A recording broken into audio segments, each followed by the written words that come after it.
বড় ভাই পাঠিয়েছে এমন কথা বলে আগারগাঁওয়ে পঙ্গু হাসপাতালের অস্ত্র ঠেকিয়ে চিকিৎসককে হুমকি দেওয়ার অভিযোগ উঠেছে। সহকারী পরিচালক ডাক্তার রাশিদুল আলমের সাথে এমন ঘটনা ঘটেছে শনিবার দুপুরে।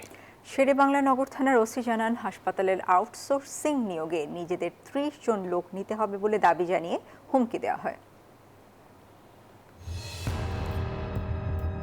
শনিবার বেলা ১৫:১২টার দিকে রাজধানীর আগারগাঁওয়ে পঙ্গু হাসপাতালে প্রবেশ করে একদল যুবক। সহকারী পরিচালক ডাক্তার রাশিদুল আলমের কক্ষে গিয়ে দরজা বন্ধ করে দেয় তারা। এতে চিকিৎসক, কর্মকর্তা, কর্মচারী সহ হাসপাতাল জুড়ে আতঙ্ক ছড়িয়ে পড়ে।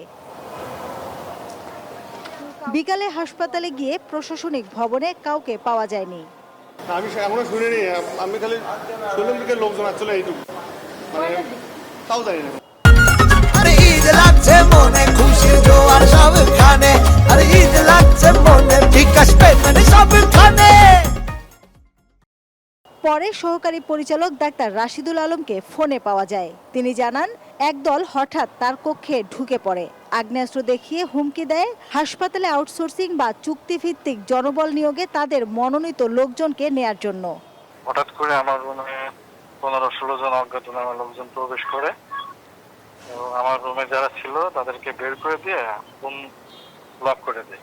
এরপরে আমাকে আসলে বিভিন্ন ধরনের হুমকি দিচ্ছে। ওরা অবৈধভাবে ওদের নির্দিষ্ট সংখ্যক জনবল নিয়োগ দিতে হয়, দেওয়ার জন্য বলছে। শেরেবাংলা নগর থানার ওসি মনিরুল ইসলাম জানান, স্বপন নামের এক অ্যাম্বুলেন্স চালককে আটক করা হয়েছে। অন্যদের পরিচয় শনাক্তের চেষ্টা চলছে। আমরা একজনকে আটক করছি, একজনকে নিয়ে আসছি, এখন জিহাদ করতেছি, রাজনৈতিক পরিচয় পাইনি। হ্যাঁ, এই বিষয়ে কাজ করছি। আমরা তদন্ত অনুসন্ধান করতেছি, যারা জড়িত থাকবে ওদেরকে আমরা আইনি আওতায় নিয়ে আসবো। অন্যদিকে স্বাস্থ্য অধিদপ্তরের অতিরিক্ত মহাপরিচালক ডাক্তার জাহিদ রায়হানকে চিঠি দিয়ে হত্যার হুমকি দেওয়ার ঘটনা ঘটেছে। মাসুদা লাবনী, নিউজ 24, ঢাকা।